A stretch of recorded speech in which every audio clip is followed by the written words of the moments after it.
சங்கீதம் 115:12. கர்த்தர் நம்மை நினைத்திருக்கிறார், அவர் ஆசீர்வதிப்பார். ஒரு நிமிடம் கர்த்தரை நோக்கி ஜெபிப்போம். எந்த உயிருள்ள நாட்களெல்லாம் உம்மை புகழ்ந்து பாடிடுவே. எந்த உயிருள்ள நாட்களெல்லாம் உம்மை புகழ்ந்து பாடிடுவே. ராஜாதி செய்த நன்மைகளை எண்ணியே துதித்திடுவே. ராஜாதி செய்த நன்மைகளை எண்ணியே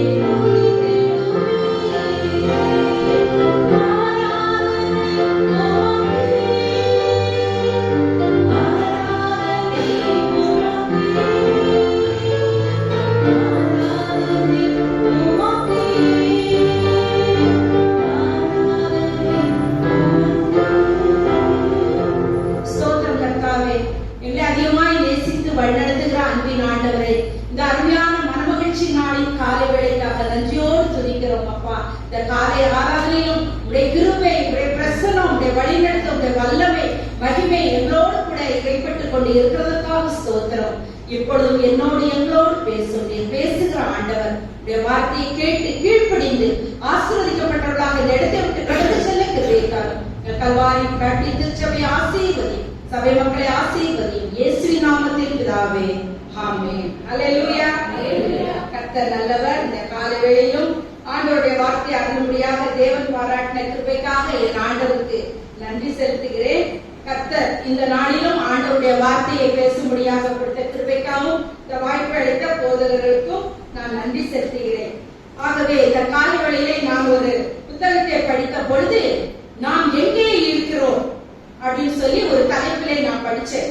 அது என்னன்னா, ஒரு தாய் ஒட்டகமும் ஒரு குழந்தை ஒட்டகமும் பேசிக்கொண்டு இருந்ததுதான். ஒட்டகம் பேசுமான்ல கேட்காதீங்க, இருக்காது. அப்போ அந்த தாய் ஒட்டகத்தை பார்த்து அந்த குழந்தை ஒட்டகம் சொல்லிச்சா, அம்மா நான் இன்னைக்கு உங்ககிட்ட ஒரு கேள்வி கேட்க போறேன், சரி நீ கேள்வி கேள்வி, எந்த கேள்வியானாலும் நான் பதில் சொல்றேன்னு சொல்லிச்சான்.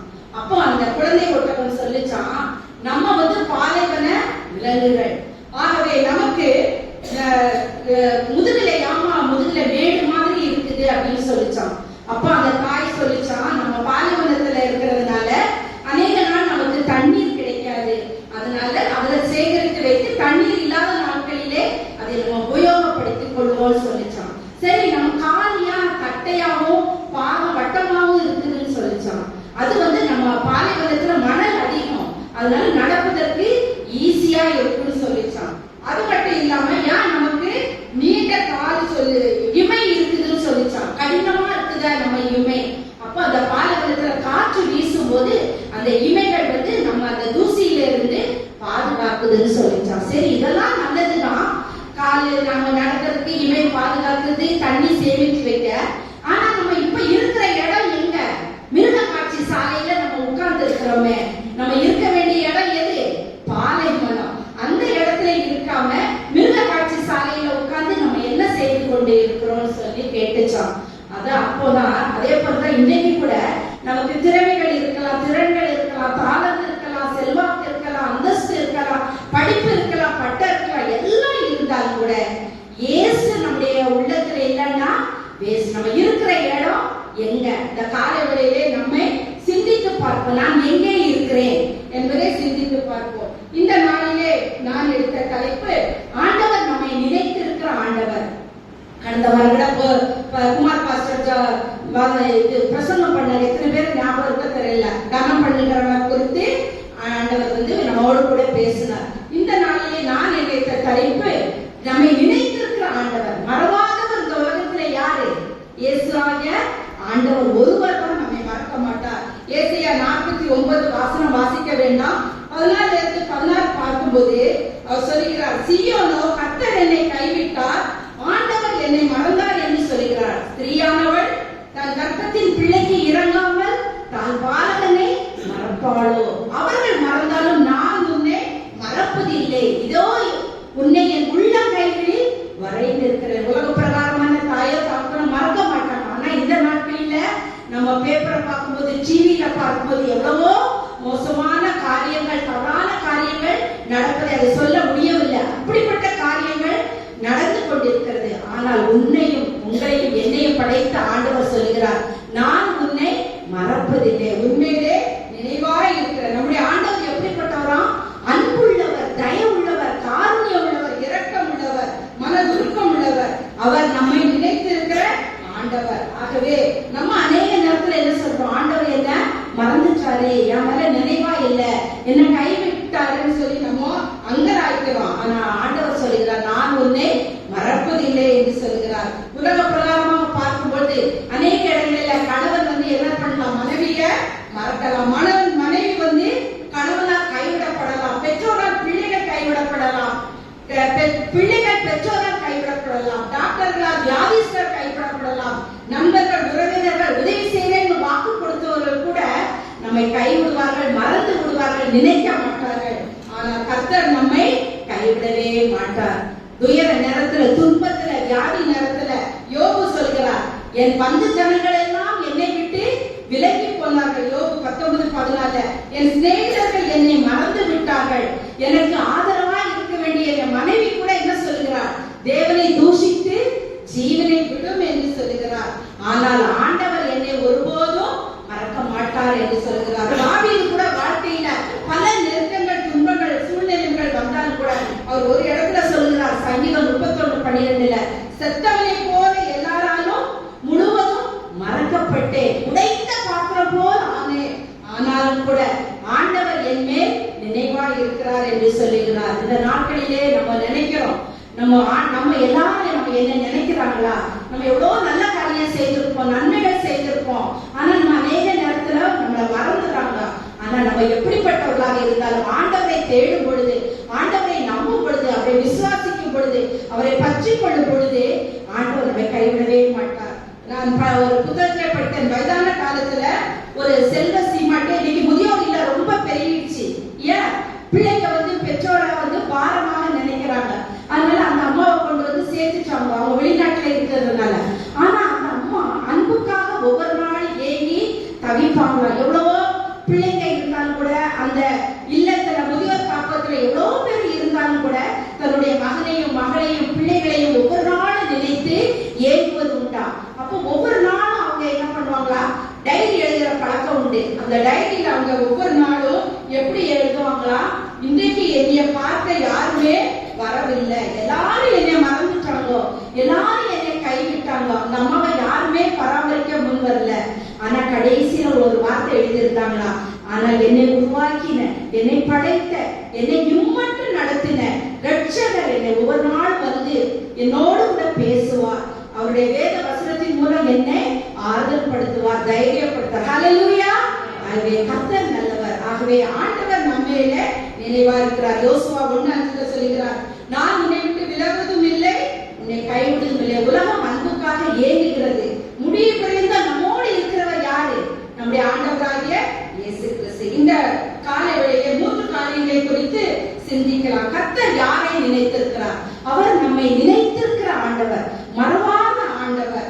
முதலாவது நம்ம பார்க்கும் பொழுது சங்கீதம் 40:17 யாராவது வாசியுங்கள். சங்கீதம் 40:17. நான் சிறுமையும் எளிமையுமானவன், கர்த்தரோ என் மேல் நிறைவாய் இருக்கிறார். நான் சிறுமையும் எளிமையுமானவன், கர்த்தரோ என் மேல் நிறைவாய். யார் சொன்னது? தாவீது. பாருங்கள், ஒரு ஆடு வைத்திருந்த அவரை ஆண்டவர் என்ன செய்தார்? அரசனாக மாற்றுகிறார். ஹல்லேலூயா. அவரை நினைப்பது வேற, நினைவா இருப்பது வேற. ஒரு சிலர் என்ன பண்ணுவோம், எப்பா நினைச்சிட்டு விட்டுடுவோம், எப்பா ஒரு காரியம் வரும்போது. ஆனா நினைவா இருப்பது வேற. இப்ப நான் கூட என்ன பண்ணுவேன், சில பேர் நினைப்பேன், எவ்வளவு பேர் சேர்ப்பாங்க, அவங்க போன் பண்ணும்போது ஐயோ ஆமான்னு சொல்வேன். ஆனா நினைவா இருப்பது எப்படி? வேலை முடிச்சா என் மகன் மேல, என் மருமக மேல, என் பேர பேத்தி மேல எப்பொழுது நினைவா, எப்போ போன் வரும். என் மகன் ஒவ்வொரு நாளும் காலையில பேசுவான். அன்னைக்கு கூட பேசுனா, எங்க போறீங்க, என்ன வந்தீங்க, என்ன சாப்பிட்டீங்க, காலை எப்படி இருக்கு எல்லாம் விசாரிப்பான். ஆனா ஒரு நாள் கொஞ்சம் லேட் ஆயிடுச்சா, இன்னைக்கு நீ மறந்துச்சா போலியே, இவ்வளவு நேரம் போன் வரலையே அப்படின்னு சொல்லி ஒரு சின்ன அதை திருப்பி பண்ணுவான். நான் இப்படி மீட்டிங்ல இருந்தேன், சர்ச்சுக்கு போனேன், வேலையில இருந்தேன்னு சொல்லுவோம். அப்போ நினைப்ப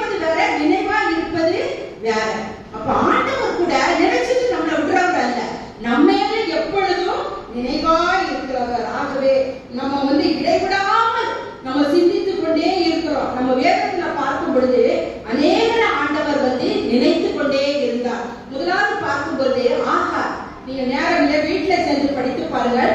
அந்த ஆதியாகமம் 21:14-20 வசனம் வரைக்கும் பார்க்கும் பொழுது ஆபிரகாம் என்ன செய்யறார்? ஆகாரையும் அந்த குழந்தையும் ஒரு துருத்தி தண்ணியை கொடுத்து அவர் வனாந்தரத்துல அனுப்பி விட்டுறாரு. அந்த அம்மா பேசவா வனாந்தரத்துல அலைந்து திரிந்து கொண்டு இருக்கும்போது அந்த துருத்தியில் உள்ள தண்ணீரெல்லாம் தீந்துருச்சு. பிள்ளை அழுகுது. அவ என்ன பண்ணுறா? அந்த வனாந்தரத்துல விட்டுட்டு நான் பிள்ளை சாகிறத பார்க்க மாட்டேன்னு சொல்லுகிறான். ஆனா ஆபிரகாம் மறந்தாலும் ஆகாரால ஒண்ணு செய்ய முடியாட்டாலும் கூட மறக்காதவர் யாரு? இயேசுவாகிய ஆண்டவர் இயேசு. அவர் என்ன செய்கிறார்? பிள்ளையின் சத்தத்தை கேட்டார். பாருங்க, எங்கன்னா வனாந்தரத்துல தண்ணீர் கிடைக்குமா? அந்த வனாந்தரத்துல நீரூற்றை உருவாக்கினார். ஹல்லேலூயா. ஆகவே அந்த தண்ணியை கொடுத்து அந்த பிள்ளையை ஆண்டவர் காப்பாற்றினார், உயிரை கொடுத்தார். அந்த இஸ்மவேலையும் ஒரு ஜாதியாக மாற்றி ஆண்டவர் ஆசீர்வதித்ததை நாம் பார்க்கிறோம். அதே போல அம்மை மறவாத ஆண்டவர் அவர்தான். அதே போல ஆதியாகமம் 40ஆம் அதிகாரத்திலே பார்க்கும் பொழுது யோசேப்புடைய சரித்திரம் தெரியும். அந்த யோசேப்பை பாருங்க, அவர் வந்து சிறைச்சாலையில இருக்கும் பொழுது அவன் ஒரு சொப்பனம் கண்டு பானபாத்திரக்காரனுக்கும் சுயம்பாய்க்கும் அந்த சொப்பனத்தினுடைய அர்த்தத்தை சொல்றான். அப்போ அந்த பானபாத்திரக்காரனுக்கு அவர் சொல்றாரு, படிங்க ஆதியாகமம் 40:23. ஆனாலும் பானபாத்திரக்காரரின் தலைவன் யோசேப்பை நினையாமல் அவனை மறந்து விட்டான். பாருங்க, அந்த பானபாத்திரக்காரன் யோசேப்பை நினையாம மறந்துட்டானா? ஆனா ஆண்டவர் மறந்தாரா? மறக்கவே இல்லை. ஆண்டவர் அவன் மீது நினைவு கூர்ந்து அவனை ஆசீர்வதிக்கிறதை பார்க்கிறோம். திருப்பி ஆண்டவர் என்ன செய்கிறார்? ஆதியாகமம் 39:21 வாசிங்க. கர்த்தரோ யோசேப்போடு இருந்து அவன் மேல் கிருபை வைத்து சிறைச்சாலை தலைவனுடைய தயவு அவனுக்கு கிடைக்கும்படி செய்தார். அல்லேலூயா. ஆனா பானபாத்திரக்காரன் மறந்தாலும் கூட ஆண்டவர் அந்த யோசேப்பை மறக்கல. மறுபடியும் அவனை கொண்டு வந்து அந்த எகிப்துக்கே அதிகாரி ஆக்கி அவன் மூலம் அவனுடைய குடும்பம், நாடு, எகிப்து தேசம் எல்லாரும் அவனால போஷிக்கப்பட்டார்கள். முதல்ல அதுக்கு முன்னாடி அவனுக்கு துன்பம் வந்தது, கஷ்டம் வந்தது, சிறையில இருக்க வேண்டிய ஒரு காரியம் கூட வந்தது. ஆனாலும் கூட அந்த ஆண்டவர் ரட்சகர் அந்த யோசேப்பை மறவாமல் நினைத்தருளி அவருக்கு பெரிய அதிகாரத்தை, ஆசீர்வாதத்தை கட்டளையிட்டதை பார்க்கிறோம். ஒருவர் இப்படியாக எழுதியிருந்தார், எனக்கு திருமணம் ஆகி 6 மாதத்துக்குள்ளே நான் வெளிநாடு சென்று விட்டேன். வெளிநாடு சென்ற பிறகு மனைவியை பிரிந்து போய்விட்டேன். 4 வருடம் ஆகிவிட்டது. எனக்கு 4 வயதிலே ஒரு குழந்தையும் இருக்கிறது. ஆனால் அந்த குழந்தையும் மனைவி எப்படி இருக்கிறார்? ஏன்னா என்னுடைய இடத்துல ராணுவம் புகுந்து விட்டது. என்னால வெளியே போக முடியல. ஆனா எப்பொழுது என்னுடைய நினைவு எல்லாம் என் மனைவி மேலேயும் பிள்ளைகள் மேலேயும் பிள்ளை மேலேயும் இருக்கிறது. அவங்க எப்படி இருக்கிறாங்களோ, என்ன செய்யறாங்களோ, அவங்கள நான் கான்டாக்ட் பண்ணவே முடியல. இதற்கு ஒரு தீர்வு காண வேண்டும் என்று சொல்லி அவர் அங்கலாய்த்துக் கொண்டே இருக்கிறார். ஆகவே இன்னைக்கு கர்த்தரும் அப்படித்தான், நம்மேல அவர் எப்பொழுதும் நினைவாய் இருக்கிறார். நாம் அவரை ஏற்றுக்கொள்ளும் பொழுது ஆண்டவர் நம்மோடு கூட பேசுகிறார். சில நேரத்துல நம்ம என்ன பண்ணுகிறோம்? தவறு விடுகிறோம். நேரம் இருந்தா ஆலயத்துக்கு வரோம், நேரம் இருந்தா ஆராதனைக்கு வருகிறோம், இல்லாட்டா வரமாட்டேன். ஏதாவது வேலை வந்துச்சுன்னா, கஷ்டம் வந்துச்சுன்னா, வியாதி வந்துச்சுன்னா, குடும்பத்துல யாராவது பார்க்க வந்துச்சா, விருந்தாட்டம் வந்துச்சா, நம்ம என்ன பண்ணுகிறோம்? நம்ம வராம இருந்துக்கிறோம். ஆனா அப்படி இல்லை. ஒவ்வொரு நிமிஷமும் ஒவ்வொரு நாள் நம்ம ஆண்டவரை தேடுறோம் தான், இல்லன்னு இல்லை. அதை எப்படி காட்ட முடியும்? ஆலயத்துல வந்து நம்மை ஆராதித்து அவருக்கு முதலிடம் கொடுத்து அவருடைய நாமத்தை மகிமைப்படுத்தும் பொழுது ஆண்டவர் நம்மை ஆசீர்வதிக்கிறவரா இருக்கிறார். இந்த தாவீதை குறித்து பார்க்கும் பொழுது அந்த தாவீது அவர் சொல்றார், நான் சிறுமையும் எளிமையுமானவன், கர்த்தரோ என் மேல நினைவாய் இருக்கிறார். அதை சொல்லணும்னா அது பெரிய கதை. 1 சாமுவேல் நீங்க வீட்டில் சென்று படித்து பாருங்கள். 17ஆம் அதிகாரத்துல அந்த கோலியாத்தை வென்ற காரியம் போட்டிருக்குது. அந்த தாவீது சிறுவர், வீட்டிலே கடைசி. ஆனால் கூட அவன் ஒவ்வொரு நாளும் அந்த யுத்தத்துல அந்த போகும்போது அந்த கோலியாத்தினுடைய சத்தத்தை கேட்கும் பொழுது அவனுக்குள்ளே ஒரு தாகம், ஆசை ஏற்பட்டது. நான் போவேன்னு சொல்லி அவன் போறான். அந்த 17ஆம் அதிகாரம் நேரம் இல்லை, அவன் சொல்றான், நீயோ இஸ்ரவேலை நிந்தித்த தேவனுடைய நாமத்தினாலே வருகிற, ஆனா நான் அப்படி இல்லை, நான் வருகிறேன் இயேசுவே நாமத்தினாலே. நான் என்ன பண்ணுகிறேன்? வருகிறேன். நீ பட்டயத்தோடும் ஈட்டியோடும் வருகிறாய், ஆனா நானும் இஸ்ரவேலை நிந்தித்த தேவனுடைய நாமத்தினாலே வருகிறேன். அல்லேலூயா.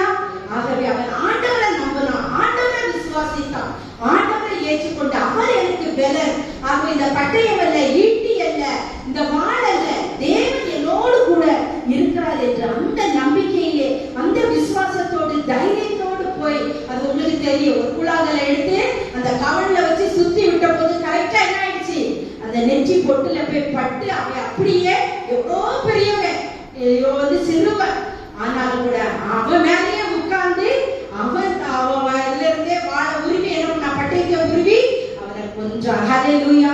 அப்பதான் அவன் நினைச்சு பார்க்கிறான், நம்ம அநேக நேரத்துல செய்த நன்மைகளை கூட என்ன பண்ணுறோம், மறந்துறோம். ஆனா அவன் சொல்றான், நான் எப்படிப்பட்டவனா இருந்தேன், நான் சிறுமியானவனா இருந்தேன், எளிமையானவனா இருந்தேன், ஒன்றுக்கும் உதவனா இருந்தேன், ஆனால் கர்த்தரோ என் மேல நினைவா இருந்தார். இன்னைக்கு நம்ம கூட அநேக நேரத்துல எனக்கு யாரும் இல்லையே, எனக்கு உதவி செய்வார் இல்லையே, நான் இவ்வளவு கஷ்டத்துல இருக்கிறேன், கவலையில இருக்கிறேன், கண்ணீர்ல இருக்கிறேன்னு நினைக்க வேண்டாம். நம்மை படைத்த, நம்மை உருவாக்கின, நம்மை ரட்சிக்க, அனுதினமும் நம்மை நடத்துகிற ரட்சகராகிய இயேசு இருக்கிறார். அவர் ஒருபோதும் கைவிடவே மாட்டார். ஆனா நம்ம என்ன பண்ணணும், தாவீதை போல எப்போதும் அவரை நினைக்கணும், அவரை பற்றி கொள்ளணும், அவரை நேசிக்கணும், அவரை விரும்பணும். அந்த தாவீதை போல ஆண்டவர் மேல தாகமா இருக்கணும். சொல்றாரு, மான்கள் நீரோட வாஞ்சித்து கதறது போல எந்த நாத்துமா உண்மையே வாஞ்சித்து கதறுகிறது சொல்றாரு. இன்னைக்கு நம்முடைய தாகம், நம்முடைய வாஞ்சை எப்படி இருக்கிறது? அந்த தாவீது சொல்லுகிறார், ஆண்டவர் என் மேல நினைவாய் இருந்தார். ஆகவே சிறுமியானவர்களை நினைத்தவர்களே ஆண்டவராய் காணப்படுகிறார். ஆகவே நம்ம மறந்தார் என்று ஒருபோதும் நினைக்க கூடாது. தோமா கூட யோவான் 20:25 சொல்கிறார், கர்த்தர் என்னை மறந்து விட்டாரோ, அவருடைய கைகளில் ஆணிகளால் உண்டான அந்த இதை பார்த்து நான் கை விட்டாதான் அவரை நம்புவேன்னு சொல்றாரு. ஆனா கர்த்தர் தோமாவே மறந்தாரா? மறக்கல. அவர் என்ன சொல்றார், தோமாவே உன் விரலை இங்கே நீட்டி என் கையை பார், உன் கையை நீட்டி என் விழாவிலே போடு, அவிசுவாசியாய் இராமல் விசுவாசியாய் இரு என்று சொல்கிறார். ஆகவே கர்த்தர் தான் நம்முடைய பலன், அவருடைய கரம் தான் நம்மை உருவாக்குறது. அனுதினமும் நம்ம ஜீவனோடு இருக்கிறதே ஆண்டவருடைய கிருபை. நம்ம டிவிலையும் பேப்பர்லையும் பார்க்கணும், எத்தனை ஆபத்துகள், ஆக்சிடென்ட்கள், எவ்வளோ காரியங்கள். ஆனாலும் ஆண்டவர் நமக்கு கிருபை பாராட்டி, இரக்கம் பாராட்டி, நம்ம மீது அன்பு வைத்து நமக்கு அன்பு கூறுகிறாரு. ஆகவே ஆண்டவரிடத்திலிருந்து நம்மை ஒருவரும் ஒருபோதும் பிரிக்க முடியாது. ஆகவே சிறுமியானவர்களை நினைக்கிற தேவன், நம்ம அந்த தாவீதை போல தாழ்மையோடு, ஒருங்கண்ட இருதயத்தோடு நம்ம அவரை நோக்கி பார்க்கும் பொழுது ஆண்டவர் நம்மை ஒருபோதும் அவர் மறக்க மாட்டார். ஒவ்வொருடைய சிறுமையும் கண் நோக்கி பார்க்கிற ஆண்டவராய் இருக்கிறார். இன்னைக்கு நமக்கு வேலை, குடும்பம், வீடு, செல்வம், பட்டம், பதவி, செல்வாக்கு எல்லாம் இருந்தாலும் கூட இருக்கலாம். ஆனா ஸ்கூல்ல கூட வாத்தியார் சொல்வாராம், என்ன சொல்வார், உங்களுடைய முயற்சி, படிப்பு எல்லாம் 0 தான். எவ்வளவு 0 போடுங்களா, அதற்கு மதிப்பே இல்லை. ஆனா அந்த 0க்கு எல்லாம் முன்னாடி ஒரு நம்பர், அது 1 2 போட்டு அந்த 0க்கு எல்லாம் என்ன ஆயிடுது, மதிப்பு வந்துருது. இன்னைக்கு நமக்கு அப்படிதான். எல்லாம் இருந்தாலும் கூட இயேசு நம்மிடத்துல இல்லைன்னா நம்ம எல்லாம் 0 தான். அதான் சொல்லுவாங்க, with Christ you are a hero, without Christ you are a zero. இன்னைக்கு நம்ம ஹீரோவா இருக்கோமா, ஜீரோவா இருக்கோமா? நம்ம சொல்லுவோம், உங்களுக்கு என்ன தெரியும் சிஸ்டர், எனக்கு இருக்கிற பாடு, பிரச்சனை, வியாதி வந்தா நீங்க எழுந்திருக்க கூட மாட்டீங்க. யாருக்குதான் இல்லை, எல்லாருக்கும் இருக்கும். ஆனாலும் அதை நம்ம பார்க்க கூடாது. இம்மட்டும் நம்மை நடத்துகிறார், இம்மட்டும் நம்மை ஆசீர்வதிக்கிறார், இம்மட்டும் நம்ம பெரிய சுக பல ஜீவன் எல்லாம் கொடுத்து ஒன்றுக்கும் தகுதியில்லாத நம்மை ஆண்டவர் இம்மட்டும் ஆச்சரியமாய் நடத்துகிறாரு. அதற்கு நம்ம என்ன செய்யணும், நன்றி செலுத்தணும். கடந்து வந்த பாதையில் எத்தனை கஷ்டம், கண்ணீர் இருந்தாலும் நம்ம ஒருபோதும் அவரை மறக்க கூடாது. இரண்டாவதாக கர்த்தர் யாரை நினைத்திருக்கிறாரா? கீழ்ப்படுகிறவர்களை கர்த்தர் நினைத்திருக்கிறார். ஆதியாகமம் 8:1 யாராவது வாசிங்க. தேவன் நோவாவையும் அவனோட பேழையில் இருந்த சகல காட்டு மிருகங்களையும் சகல நாட்டு மிருகங்களையும் நினைத்தருளினார். பூமியின் மேல் காற்றை வீச பண்ணினார், அப்பொழுது ஜலம் அமர்ந்தது. தேவன் நோவாவையும் அவனோடு பேழையில் இருந்த சகல மிருகங்களையும் நினைத்து அருளினார். ஏன் நோவாவை ஆண்டவர் நினைத்து அருளினார்? வாசியுங்கள், ஆதியாகமம் 7:5. நோவா தனக்கு கர்த்தர் கட்டளையிட்டபடியெல்லாம் செய்தார். அப்பா, நோவாவை ஆண்டவர்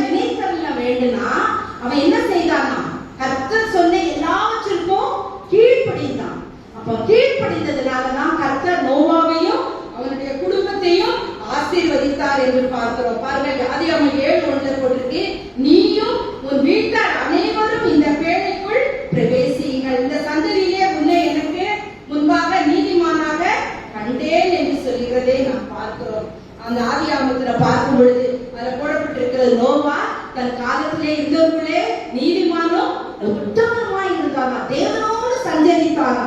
இன்னைக்கு நம்ம அப்படி இருக்கிறோமா? தேவனோடு சஞ்சரிக்கிறோமா? நீதிமானா இருக்கிறோமா? உத்தமமா இருக்கிறோமா? அவருக்கு பிரியமா இருக்கிறோமா? அவர் மீது அன்பு செலுத்துகிறவர்களா இருக்கிறோமா? ஆனா அவ்வளவு பேர் இருந்தாலும் கூட அந்த நோவா குடும்பம் முழுவதும் அது ரொம்ப பிடிச்சது. அப்பா போகாம இல்ல, அம்மா போகாம இல்ல, பிள்ளைங்க போகல. அந்த 3 பிள்ளைகளும் அவங்க மருமக்களும் நோவாவும் பாருங்க, அந்த குடும்பம் முழுவதும் 8 பேரும் அந்த பேழைக்குள்ள போய் அங்க காக்கப்பட்டாங்க. அதற்கு காரணம் யாரு? நோவா தன் காலத்தில் இருந்தவர்களே உத்தம நீதிமானமா இருந்தாங்க. ஒவ்வொரு நாளும் தேவனோடு பேசினா, சஞ்சரித்தான். ஆண்டவர் அவனோடு கூட பேசினாராம். ஆகவே பாருங்க, இந்த 40 நாள் மழை பெய்ஞ்சிச்சான். அத போட்டுட்டு 383 நாள் பேழைக்குள்ள இருந்தாராம் நோவாவும் அந்த குடும்பமும் மிருகங்கள். பாருங்க, ஒரு நாள் இருக்கிறதுக்கே கஷ்டம். அப்போ 383 நாள்னா ஒரு வருஷம் 17 நாட்கள் அந்த பேழைக்குள்ள நோவா இருந்திருக்காரு. ஹல்லேலூயா. அப்ப அவ்வளவு நாளும் ஆண்டவர் அந்த நோவாவையும் அவன் குடும்பத்தையும் பாதுகாத்தார். காரணம் என்ன? கர்த்தர் நோவாவை நினைத்தருளினார். அவன் நினைத்தருளுவதற்கு காரணம் என்ன? நோவா எல்லாவற்றிலும் கர்த்தருக்கு கீழ்ப்படிந்தார். நம்ம கூட பிள்ளைகளுக்கு கீழ்ப்படிகிற பிள்ளைங்க மேல ரொம்ப இஷ்டமா இருக்கும். சொன்னதே கீழ்ப்படி. சில பிள்ளைங்க என்ன செய்யும்? சொல்றேன் செய்யறேன்னு சொல்லிட்டு செய்யாது. ஆனா அப்படி இல்லை, சொல்றேன்னா செய்யும். எங்க ஐயா அடிக்கடி சொல்றேன், இம்ப்ளிசிட்டி ஒபீடியன்ஸ். சொன்னது செய்யணும், அப்புறம் சொல்லக்கூடாது. வார்த்தை அடிக்கடி சொல்ற, சொன்னதும் செய்யணும். அப்படிதான் நமக்கு கூட. அப்போ நம்ம பிள்ளைங்க சொன்னது செய்தா நமக்கு ரொம்ப சந்தோஷமா இருமா, கொஞ்ச நேரம் இருக்கு, அப்புறம் வரை மறந்துருந்தோம். ஆனா அப்படி இல்லை. ஆண்டவர் நோவாவை நினைத்தருளுவதற்கு காரணம் எல்லாவற்றையும் கீழ்ப்படிந்தாங்க. தனக்கு கட்டளையிட்டபடி எல்லாம் செய்ததுனால ஆதியாகமம் 9:7 சொல்லப்பட்டிருக்கிறது, கர்த்தர் அவர்களை ஆசீர்வதித்து நீங்கள் பலுகி பெருகி பூமியை நிரப்புங்கள் என்று சொன்னாராம். ஆகவே நோவா கீழ்ப்படித்ததுனாலே கர்த்தர் அவனை நினைவு கூர்ந்தார். அதே போல எத்தனையோ உதாரணம். ஆபிரகாம் கூட ஆதியாகமம் 12:1 நீ ஒரு தேசத்தையும் இனத்தையும் விட்டு நான் காண்பிக்கும் தேசத்துக்கு போன்னு சொன்னபோது ஒரு வார்த்தையும் சொல்லாம என்ன பண்ணா? கீழ்ப்படிச்சு போனதுனால கர்த்தர் ஆபிரகாமை, ஆதியாகமம் 24:1 சொல்கிறது, கர்த்தர் ஆபிரகாமை சகல காரியங்களிலும் ஆசீர்வதித்தார். இன்னைக்கு நம்ம கூட சகல காரியங்களிலும் ஆசீர்வதிக்கணும்னா நம்ம என்ன செய்யணும்? கீழ்ப்படுகிறவர்களாய் நாம் காணப்பட வேண்டும். ஆபிரகாம் கூட பல்வேறு சோதனை வந்தது, பல்வேறு பாதையிலே நடத்தினார். 100 வயதுல கொடுத்த ஈசாக்க கூட என்ன பண்ணார்? பலியிட சொன்னார். ஒரு வார்த்தையும் சொல்லல. அதற்கு அவன் கீழ்ப்படிந்து அவன் என்ன பண்ணான்? பலியிட போனான். கர்த்தர் அதை அவனுக்கு நீ தேவனுக்கு பயப்படுகிறவன் என்பதை அறிந்து கொண்டேன், பிள்ளையாண்டான் மேல் உன் கையை போடாதன்னு சொன்னார். இஸ்மவேலை பிரிய வேண்டியது ஏற்பட்டது, லோத்தை விட்டு பிரிய வேண்டியது ஏற்பட்டது. எவ்வளவு பிரச்சனைகள். ஆபிரகாம் மந்தை மேய்ப்பர்களுக்கும் லோத்துடைய மேய்ப்பர்களுக்கும் வாக்குவாதம் வந்தது, பிரிவினை வந்தது. பாருங்க, அவன் கீழ்ப்படிஞ்சான், ஆண்டவருக்கு பயந்தான். அவன் சொல்றான், நீ வலது பரப்பனா நான் இடது பரப்புறேன், நீ இடது பரப்பனா நான் வலது பரப்புறேன். நான் சகோதரர்கள், நமக்குள்ள சண்டை, நமக்கு விட்டு கொடுக்கும். ஒரு சின்ன காரியத்துக்கு என்ன ஆகுது? கொள்ளை கேஸ் கோர்ட் வரைக்கும் போயிடுது. விட்டு கொடுக்க மாட்டேங்கிறோம் மனையில. ஆனா ஆண்டவர் என்னை உயர்த்துவார், ஆண்டவர் என்னை நடத்துவார், கர்த்தருடைய கரம் என்னோடு கூட இருக்கிறது என்று நம்ம அவருக்கு கீழ்ப்படியும் போது, அவருடைய வார்த்தையின்படி நடக்கும் பொழுது கர்த்தர் நம்மை ஆசீர்வதிப்பார். எலியா கூட ஒரு பெரிய தீர்க்கதரிசி. அவன் கர்த்தருக்கு கீழ்ப்படிந்து அவன் என்ன செய்யறான்? ராஜாக்கு முன்பாக நின்றவர். அதுக்கப்புறம் பயப்படுறான். ஆனா ஆண்டவர் சொல்கிறார், நீ போ, நான் உன்னோடு கூட இருக்கிறேன். அந்த கேலி அவன் ஆற்றண்டையில போய் அவன் ஒளிச்சு இருந்தான். ஆனா ஆண்டவர் எலியாவை மறந்தாரா? காகங்களை கொண்டு என்ன பண்ணாரு? போஷித்தார். எங்கேயாவது காகம் போஷிக்குமா? நம்மகிட்ட இருக்கிறத என்ன பண்ணும்? கொத்திட்டு போகும். அப்படிப்பட்ட காகத்தை கொண்டு போஷித்தாராம். அந்த கேலிக்கு ஆற்றண்ட வத்தின உடனே நீரெல்லாம் போன பிற்பாடு அவர் என்ன செய்தாரா? சாரிபாத்து விதவை வீட்டுக்கு அந்த எலியாவை அனுப்பினாராம். அங்க என்ன பண்ணாரு? அந்த சாரிபாத்து விதவையின் மூலம் அவர் போஷிக்கப்பட்டார். எலியா பெரிய தீர்க்கதரிசியாக இருந்தாலும் கூட அவர் கர்த்தருடைய வார்த்தைக்கு கீழ்ப்படிந்ததுனால ஆண்டவர் அந்த எலியா தீர்க்கதரிசியை ஆசீர்வதித்தார். இன்னைக்கு நாமும் கூட ஆண்டவருடைய வசனங்கள் எவ்வளவோ கேட்கிறோம். இப்போ வசனங்கள் நிறைய ஆயிடுச்சு. தினமும் நமக்கு என்ன பண்றது? நம்ம சர்ச்சில் இருந்து வசனம் வருது, நிறைய பேர் அனுப்புறாங்க. ஒவ்வொரு நாளும் எவ்வளோ வசனங்கள் தான் நம்ம படிக்கிறோம். அதை நம்ம என்ன பண்ணணும்? சொந்தமாக்கி கொண்டு அதன்படி நம்ம பிரியமாய் நடக்கும் போது, ஆண்டவருக்கு கீழ்ப்படியும் போது கர்த்தர் நம்மை ஆசீர்வதிப்பார். மூன்றாவதாக முதலாவது நம்ம என்ன பார்த்தோம்? சிறுமியானவர்களை நினைத்திருக்கிற ஆண்டவர். இரண்டாவதாக கீழ்ப்படிகிறவர்களை நினைத்திருக்கிற ஆண்டவர். மூன்றாவது கடைசியாக ஜெபிக்கிறவர்களை நினைத்திருக்கிற ஆண்டவர். ஹல்லேலூயா. 1 சாமுவேல் 1ஆம் அதிகாரம் 11ஆம் வசனத்துல பார்க்கும் பொழுது அந்த அன்னாளை குறித்து தெரியும். வாசிங்கள். 1 சாமுவேல் 1:11. சேனைகளின் கர்த்தாவே, தேவனே, உம்முடைய அடியாளின் சிறுமையை கண்ணோக்கி பார்த்து உம்முடைய அடியாளின் மறவாமல் நினைத்தருளும். உமது அடியாளுக்கு ஒரு ஆண் பிள்ளை கொடுத்தால் அவள் உயிரோடு இருக்கும் சகல நாளும் நான் அவனை கர்த்தருக்கு ஒப்புக் கொடுப்பேன். அவள் தலையின் மேல் சகரகன் கத்தி படுவதில்லை என்று ஒரு பொருத்தனை பண்ணினாள். ஆமா, பாருங்க, இங்க அன்னாளுடைய ஜெபம். ஆண்டவர் அன்னாளின் ஜெபத்தை கேட்டு அவளை நினைத்தருளினார். ஆகவே ஜெபத்திற்கு பதிலளித்தவர். அவ இருதயத்திலே பேசினா. குழந்தை இல்லைன்னா ரொம்ப கஷ்டம், அது தெரியும். எனக்கு கூட 85ல திருமணம் ஆச்சு. 4 ஆண்டுகள் குழந்தையில எப்படி இருக்கும் பாருங்க. என்னுடைய கணவர் ஒரே மகன், 2 பெண் குழந்தை பிறந்து எங்க மாமியாருக்கு இறந்துருச்சு. என்னுடைய கணவர் மட்டும்தான். அப்ப எங்க மாமியாருக்கு ரொம்ப ஆசை, நமக்கு ஒரு பேரை இல்லையே ஜெபம் பண்ணா. நான் 4 ஆண்டுகள் நான் என் கணவரும் ஜெபம் பண்ணோம். ஆனா 89வது ஆண்டு ஆண்டவர் எங்களுக்கு அழகான ஒரு மகனை கொடுத்தார். கர்த்தர் எங்களை நினைத்தருளினார். நான் ஒவ்வொரு நாளும் அந்த வசனத்தை சொல்லி பெறப்படுவராகிய நான் பெற செய்யாமல் இருப்பேனோ, பிரசவத்தை உண்டு பண்ணுகிற நான் பிரசவத்தை தடுப்பேனா என்று சொல்லி அந்த வசனங்களை சொல்லி சொல்லி நாங்க ஜெபம் பண்ணினோம். கர்த்தர் என்னுடைய கணவருக்கு கொடுத்த வாக்கு தத்தத்தின்படி அவர் ஏப்ரல் 9 பிறந்தாரு. அந்த வருஷம் ஆகவே 10ஆம் தேதி பிறந்தார். ஒரு நாள் தான் வித்தியாசம். ஆண்டவர் அப்படியாக உங்களுக்கு கொடுத்தாரு. நம்ம ஜெபிக்கும் போது நிச்சயம் ஆண்டவர் என்ன பண்ணாரு? ஜெபத்தை கேட்டு ஜெபத்திற்கு பதிலளிக்கிறார். எவ்வளவு ஜெபத்திற்கு பதிலளித்தார்.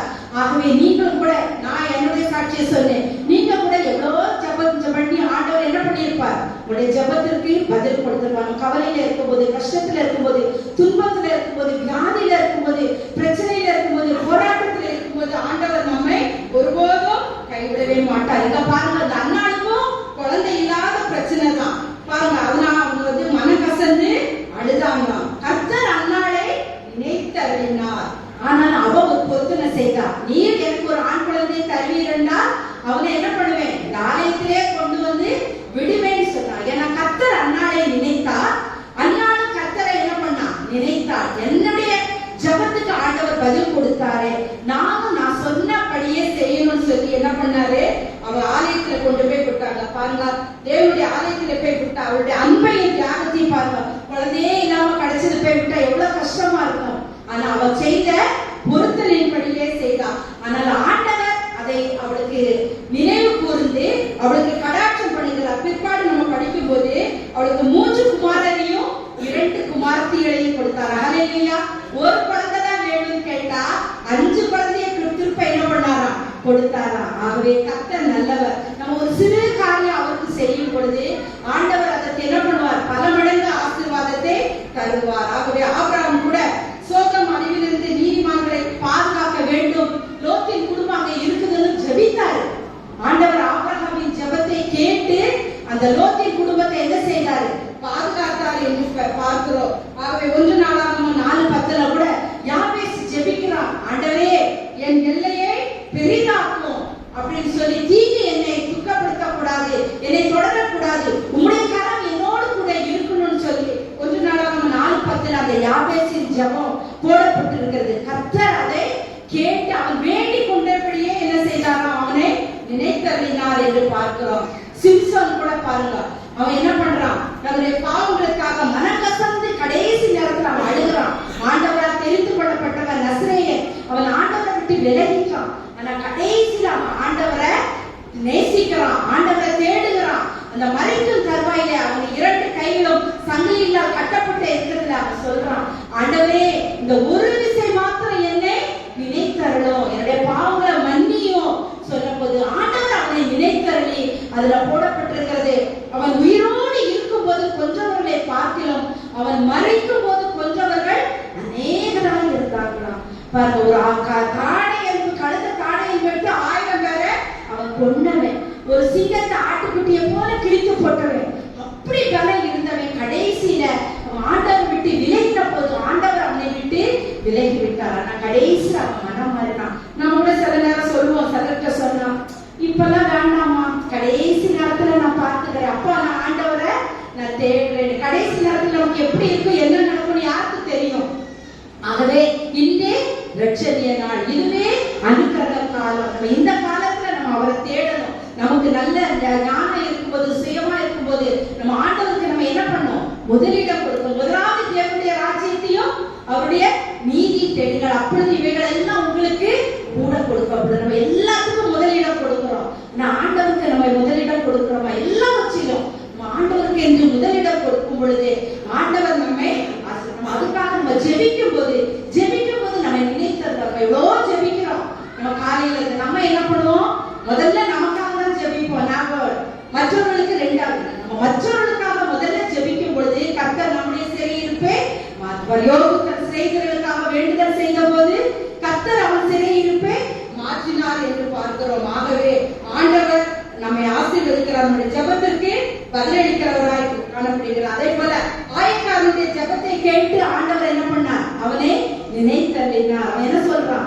ஆண்டவரே, பாவியாக என் மீது கிருபையாயிரும். ஒரு வார்த்தை தான் சொல்லி ஜெபம் பண்ணான். ஆனா அந்த பரிசேயன் இல்ல, அந்த ஆயக்காரனே நீதிமானாக்கப்பட்டவனாய் ஆண்டவரிடத்திலிருந்து அந்த ஆலயத்திலிருந்து சேர்ந்தார். தாவீது கூட சொல்கிறார், சங்கீதம் 55:18, அந்தி சந்தி மத்தியான வேளைகளில் நான் தியானம் பண்ணி முறையிடுவேன், ஆண்டவர் என் சத்தத்தை கேட்பார். தானியேல் சொல்றார், 3 வேளை அவன் என்ன பண்ணான்?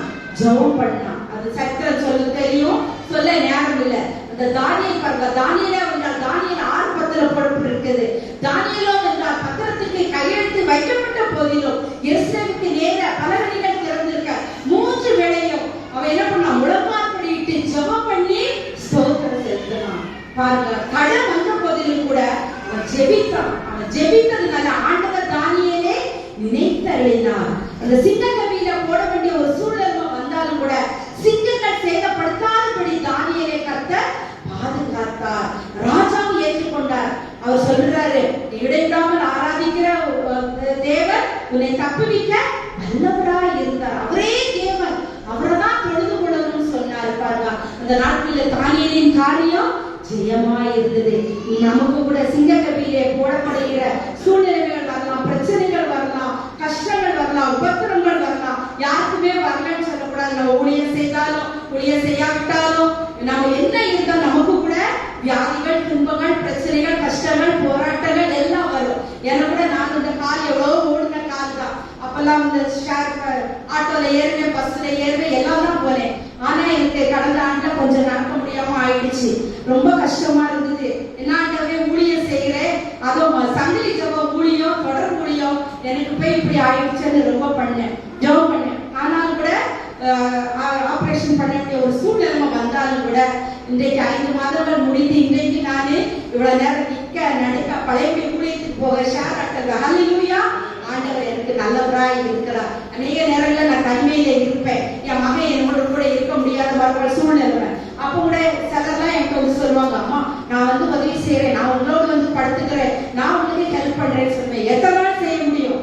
என் ஆண்டவர் ஒரு நாள் எனக்கு வாக்கு கொடுத்தார், பயப்படாதே, நான் உன்னோடு கூட இருக்கிறேன், நான் உனக்கு சகாயம், நான் உன்னை தாங்குவேன், ஏறுவேன், இம்மட்டும் நடத்துவார். ஆண்டவர் எனக்கு அந்த ஒரு புதிய பலனையும் தைரியத்தையும் உற்சாகத்தையும் கொடுத்ததுனால நான் எதுக்குமே கவலைப்படாமல் தனியாகவே ஊழியத்துக்கு போனாலும் வந்தாலும் ஏறினாலும் சொல்லிடுவேன், கொஞ்சம் பார்த்து ஓட்டுக்கோ, கால் எனக்கு கொஞ்சம் இதுவா இருக்கு, நான் ஆண்டவர் என்னை நடத்துகிறார். ஹல்லேலூயா. ஆகவே நம்ம உண்மையா ஜெபிக்கும் போது, உண்மையா அவரை தேடும் போது ஆண்டவர் நம்மை கைவிடவே மாட்டார். ஆகவே அவர் நம்மோடு கூட இருக்கிறார். அவர் நம்முடைய கிருபையை கொடுக்கிறார். தானியேல் கூட 10:12 வசனம் சொல்லுகிறது, உன் வார்த்தைகளை நிமித்தம் வந்தே என்று சொல்லுகிறார். ஆகவே இன்னைக்கு நீ சிங்கக்கவியில இருக்கிறது போல சூழ்நிலை இருக்கலாம், அக்னி ஜுவாலையில நடக்க வேண்டிய சோதனைகள் வரலாம். ஆனால் ஆண்டவரோ கர்த்தரோ உண்மையில நினைவாய் இருக்கிறார். சின்ன சின்ன காரியம் நான் கூட எனக்கு எப்பவுமே குறைவு இல்லை. ஆனாலும் கடந்த வாரத்துல எனக்கு சில்லறை காசு தான் இருக்குது. ஆனா ஒரு பெரிய இதுக்கு நான் பணம் காசு கொடுக்கணும். கார்டுல போய் எடுக்கிறதுக்கு என்னால போக முடியல, இருந்துச்சு அந்த பணம், ஆனால் எனக்கு எடுக்க முடியல சூழ்நிலை. அப்ப நான் ஜெபம் பண்ணேன், என்னாண்டவரே நான் வெட்கப்படக்கூடாது, எப்படியா இது கொடுத்து ஆகணுமே, கொஞ்சம் இது என்ன பண்றது, இவ்வளவு நாள் என்கிட்ட இருக்குது, இப்ப எல்லாம் காலியா ஆயிடுச்சுன்னு சொல்லி ஜெபம் பண்ணேன். நீ நம்ப மாட்டீங்க, அப்போ என் பீரோல ஆண்டவர் வந்து இந்த ஒரு பேக், அதை நான் 6 மாசம் ஆச்சு, டிசம்பர்ல வச்சது பாருங்க, இந்த மே மாசம் அதை போய் நான் சும்மா அந்த அதுல எனக்கு வேண்டிய அந்த பணம் இருந்தது. ஹல்லேலூயா. அப்ப அந்த 6 மாசம் நான் அதை பார்க்கல, தேடல, நினைக்கல. ஆனா அந்த நேரத்துல, தேவையான நேரத்துல நான் ஜெபம் பண்ணல. என்ன பண்றது, என்னை யார்ட்டையும் கேட்க முடியாது. கேட்டா எனக்கு ஒரு மாதிரி இருக்கும். நீர் எனக்கு அதை செய்ய வெட்கப்படுத்த கூடாதுன்னு நினைச்சேன். ஆண்டவரை காமிச்சு பார்த்தா எனக்கே ஆச்சரியம், எப்ப வச்சேன் எனக்கே அது நினைவு இல்லை. அதான் சரியான நேரத்துல ஆண்டவர் எனக்கு கொடுத்து எனக்கு உதவி செய்தார். ஹல்லேலூயா. ஆகவே அவரை நம்புகிறவர்களை அவர் ஒருபோதும் கைவிடுகிறதே இல்லை. ஆகவே நம்ம சோர்வடையக்கூடாது. கர்த்தரை நம்பணும், கர்த்தரை விசுவாசிக்கணும். நான் சரித்திரத்தை படித்த போது ராபர்ட் ப்ரூஸ் அவர் என்ன செய்தாராம், இங்கிலாந்தோடு போரிட்டாராம். பாருங்க, 13 முறை அவர் தோற்றாராம். 1 முறை இல்ல, 2 இல்ல, 3, 13 முறை தோற்ற பிறகு அவருக்கு ரொம்ப சோர்வு வந்துச்சு. அவர் என்ன செய்தாரா, இனி நான் என்ன பண்ண மாட்டேன், போரிட மாட்டேன், எனக்கு வேண்டாம், 13 முறை நான் தோற்றுட்டேன்னு சொல்லிட்டு அவர் என்ன செய்தாரா, அவர் ஒரு குகையில போய் உட்கார்ந்து இருந்தாராம், ஒழிச்சிட்டு இருந்தாராம். அப்ப அந்த குகையில ஒரு சிலந்தி என்ன பண்ணிச்சா, பூச்சி கூடு கட்டிட்டே இருந்துச்சான். ஒரு முறை கட்டுமா கீழே விழுமா, திரும்ப கட்டுமா திரும்ப கீழே விழுமா. அத்தனை முறை அது கீழே விழுந்தாலும் கூட அது என்ன செய்யலையா, சோர்வடையலையா. அது முயற்சி எடுத்து எடுத்து எடுத்து அந்த கூடு முழுவதும் கட்டி முடிச்சு. ஹல்லேலூயா. கட்டி முடிச்ச பிறகு அது ஒரு சந்தோஷம், நிறைவானது. அப்ப அவர் பார்த்தாலும் அந்த சிலந்தி பூச்சிக்கு இவ்வளவு விடாமுயற்சி, ஒரு தைரியம் இருக்கும்போது எனக்கு ஏன் இருக்கக்கூடாது, இந்த முறை நான் என்ன பண்ணுவேன், கர்த்தரை நம்பி போவேன், எனக்கு ஜெயத்தை கட்டளையிடுவார் சொல்லி அவர் கடைசியாக அந்த முறை அவர் போகும்போது அந்த ராபர்ட் ப்ரூஸ்க்கு வெற்றியை கட்டளையிட்டார். ஹல்லேலூயா. ஆகவே ஆண்டவர் நமக்கும் கூட பல சோதனைகள் வந்தாலும் எல்லாவற்றையும் நம்ம உதறி தள்ளி விட்டு இயேசுவே நோக்கி நமக்கு இருக்கிற நியமத்துக்கு ஓட்டத்தில் நம்ம என்ன பண்ணோம், பொறுமையா ஓடணும். பவுல் எனக்கு ரொம்ப பிடிக்கும், புதிய சொல்றார், தாழ்ந்திருக்க தெரியும், வாழ்ந்திருக்க தெரியும், கிறிஸ்தியனுக்கு ஜீவன், சாவியனுக்கு எல்லாத்தையும் கிறிஸ்துக்காக நஷ்டமும் குப்பையுமாக எண்ணுகிறேன் என்று சொல்கிறார். ஆகவே இந்த கால வேளையிலே ஆண்டவர் யாரை நினைத்திருக்கிறார் என்று பார்த்தோம். சிறுமைப்பட்டவர்களே நினைத்திருக்கிற ஆண்டவர், கீழ்ப்படுகிறவர்களே நினைத்திருக்கிற ஆண்டவர், ஜெபிக்கிறவர்களே நினைத்திருக்கிற ஆண்டவர். இன்னும் கூட இருக்காது போது, இதுவே நமக்கு ஜீரணம் ஆகணும்.